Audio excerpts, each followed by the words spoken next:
and welcome back to iPropertyRadio with myself, Carol Tallon. You can contact us on social media at iPropertyRadio or email hello@iPropertyRadio.com. In the Proptech Hot Seat today, I'm joined by Olivia Bushe, CEO of Flowforma. Olivia, you're very welcome. I'm delighted you were able to join us today. Morning, Carol. Thanks for having me. It's great to be here. Well, I'm excited because Flowforma has been in the news quite a lot over the past week, and there has been an announcement which we're definitely going to get onto. But maybe we'll take a step back, and for people who might not be familiar, you might just explain what Flowforma is and the offering. Yeah, so Flowforma is a process automation tool, a digital process automation tool. So in language, as how I explain it to my kids, is we automate your processes. So if you have paper processes or lots of things that you manage in Excel or through Outlook, we'll take all those and streamline them and put them into a system. So you won't have the paper anymore. You'll get automated tasks when you have to do stuff that will show you what stage of the process you're at. So simply putting, we automate your paper processes or manual processes. Very good. And I first became familiar with Flowforma through the National Construction Summit, and there were members of your team, and Rebecca actually took the time to go through and explain the process of what you guys do, because I think what's particularly interesting here is the no code element. So you might just, for the construction industry, I know there's a particular offering, so you might just take us through that, because the no-code element, I think, is particularly appealing to the construction audience.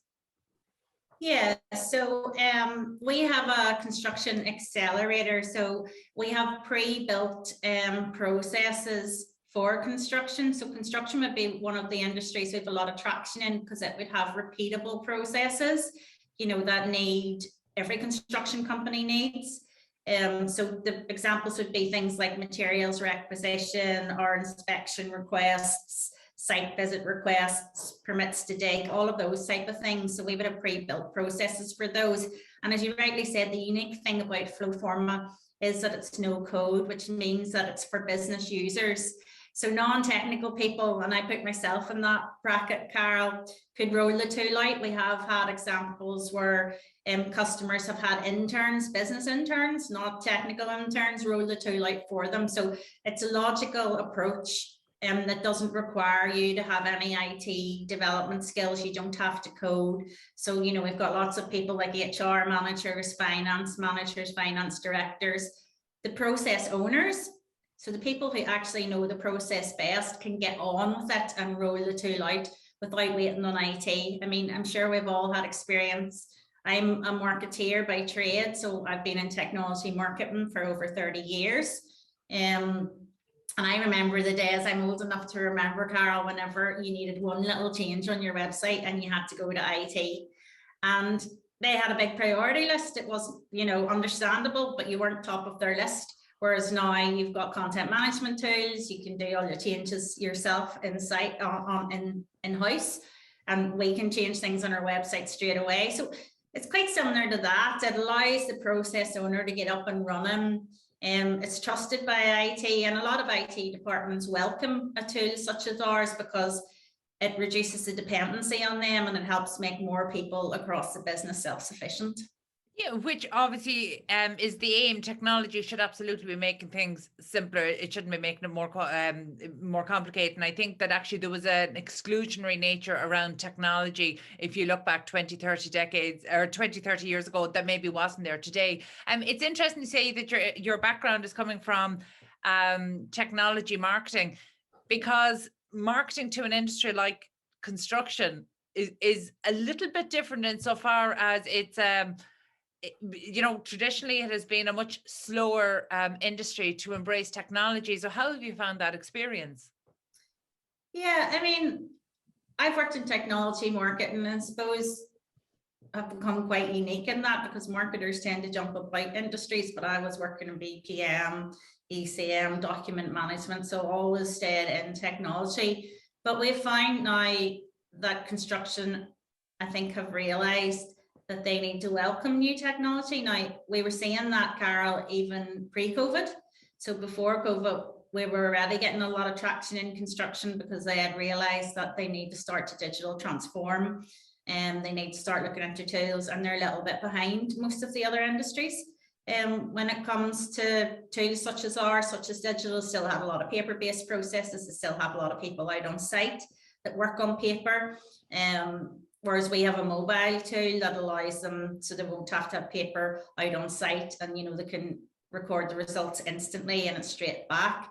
So I find them very welcoming. I think the timing, obviously was very important. As I say, pre-COVID, we started to see traction in construction, and really COVID has just acted as a catalyst for tools such as ours, because hybrid working is a necessity now. Paper processes are broken. And I think also when people work from home for the first time, and I know during COVID, a lot of people were working from home that haven't worked from home before, they need structure in their day. And a tool such as ours, a process automation tool, allows you to have structure in your day. It organizes your tasks for you. It tells you what needs done when. And a lot of home workers have welcomed that kind of structure. So I think it's that.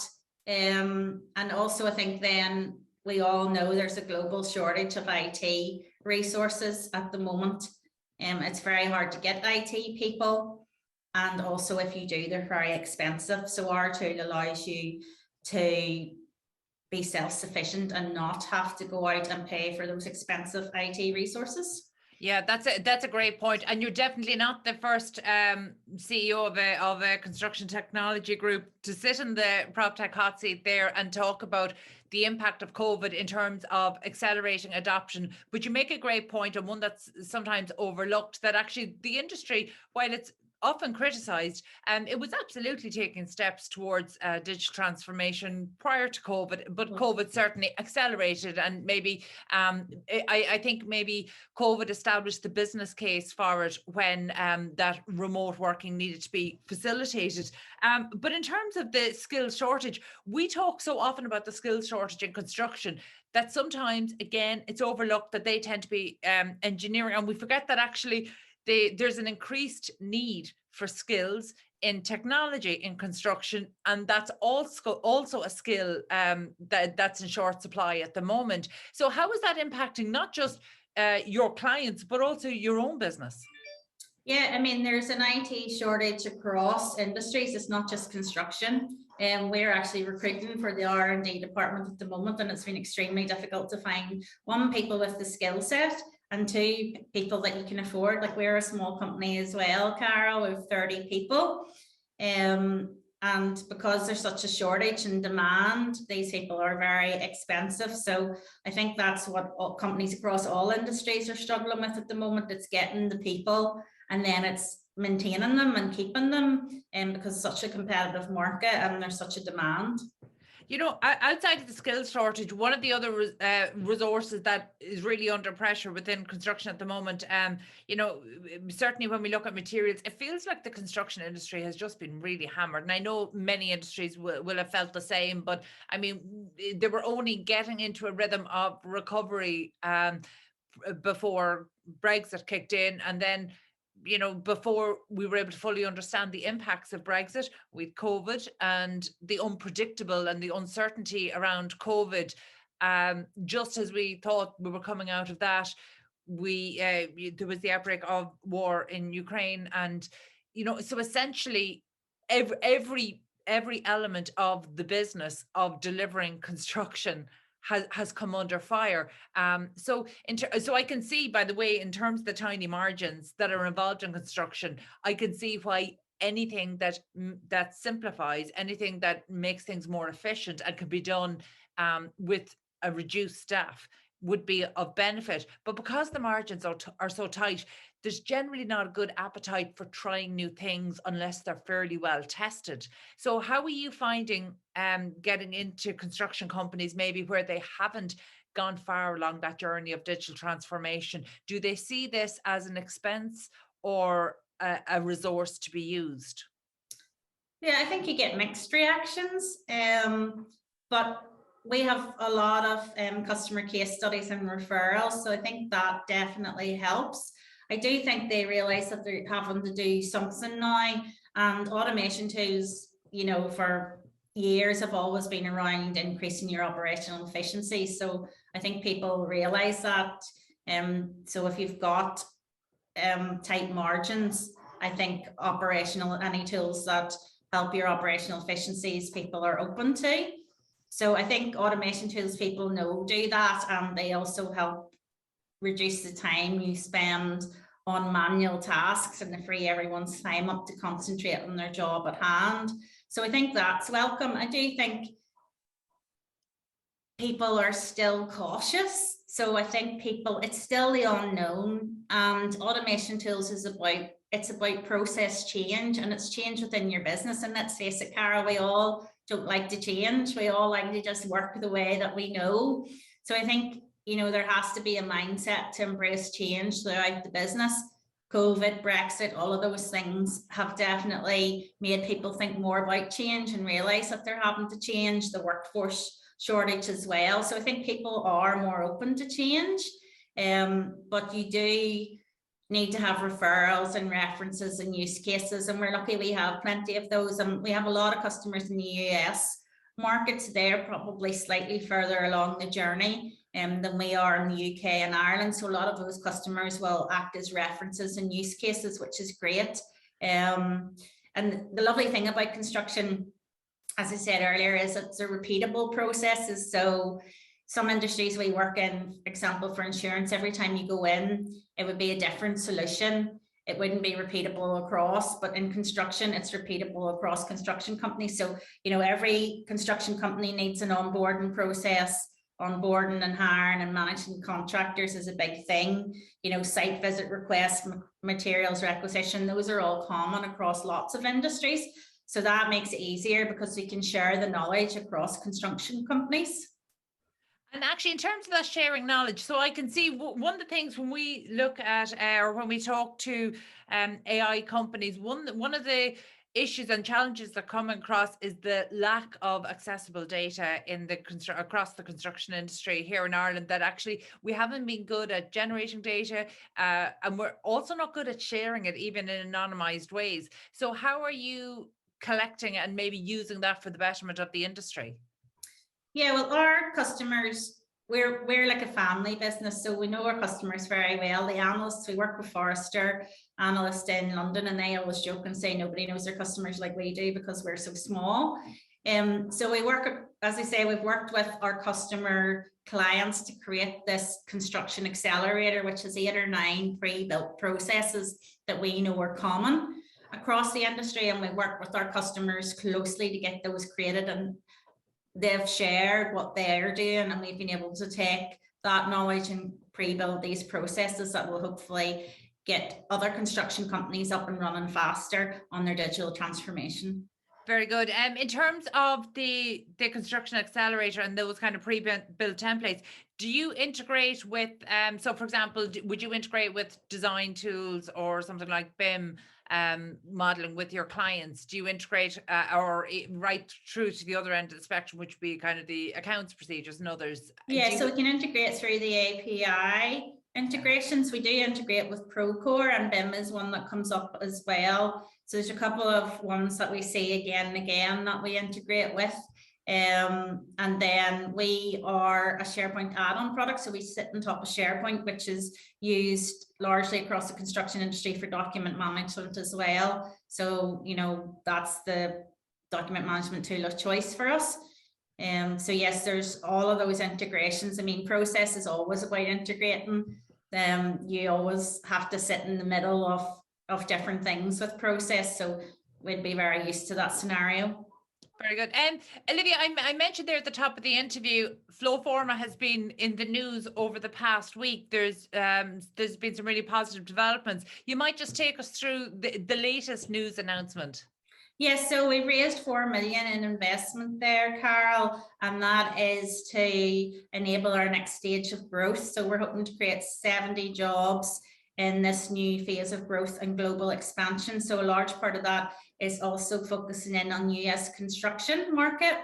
And we are working with Enterprise Ireland to open an incubator office in their New York headquarters. So that's very exciting. And actually, Rebecca, that you spoke with, is going to go out there for us and represent us initially in the US market. That's so exciting. Congratulations. It's fantastic to hear because the company is not that long established. I know that this was essentially a spin-out startup, but only since 2016. So that's a short amount of time given the huge challenges that have been in place over that few years. Yeah, we're really pleased. We're very excited. We do have a lot of US customers already.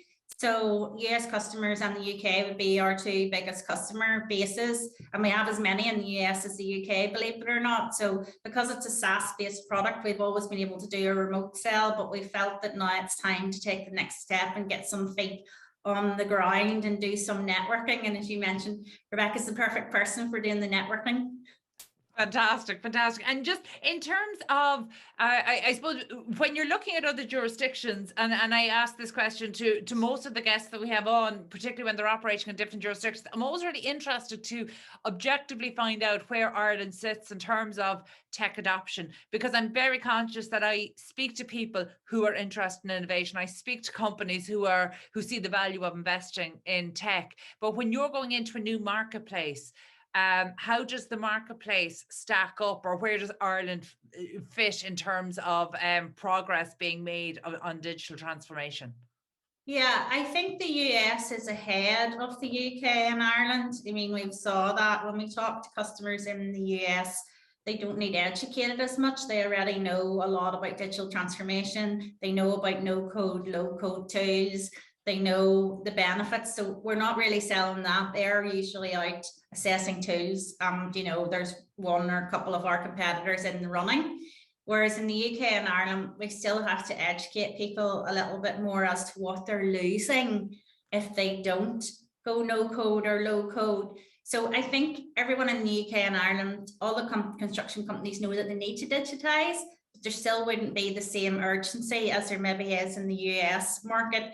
And we've just brought out a new proof of value workshop, which is an offering we have to help people understand that if they don't digitize, they are losing every day. I think because nothing breaks, Carol, people think it's not an urgency. But really, if you sit down and you calculated the hours and the time and what that equates to in euros, you're losing a lot of money by not moving forward, and you're getting behind your competitors. The getting behind is a really interesting one, because one thing we've seen, and we've been talking about this even prior to COVID, that the gap between the companies who are doing this well, and particularly in the construction industry, the gap between those who are embracing technology and doing this well and those who are almost belligerently ignoring what's really happening in the marketplace, the gap is widening to the extent that there would be concerns: can the laggards ever catch up? Normally you would have this span of, right from the early adopters to the laggards. But if that gap gets too wide, particularly what we're seeing at the moment with some very high profile insolvencies across UK construction, that gap there's arguably never been a more dangerous time to allow that gap develop between you and your competitors. Yeah, I'd agree. I think with the economy now, you're right, it's a very dangerous time to let that go. You really do need to be embracing the new technology. And I think the way to do it is through the low code or no code tools.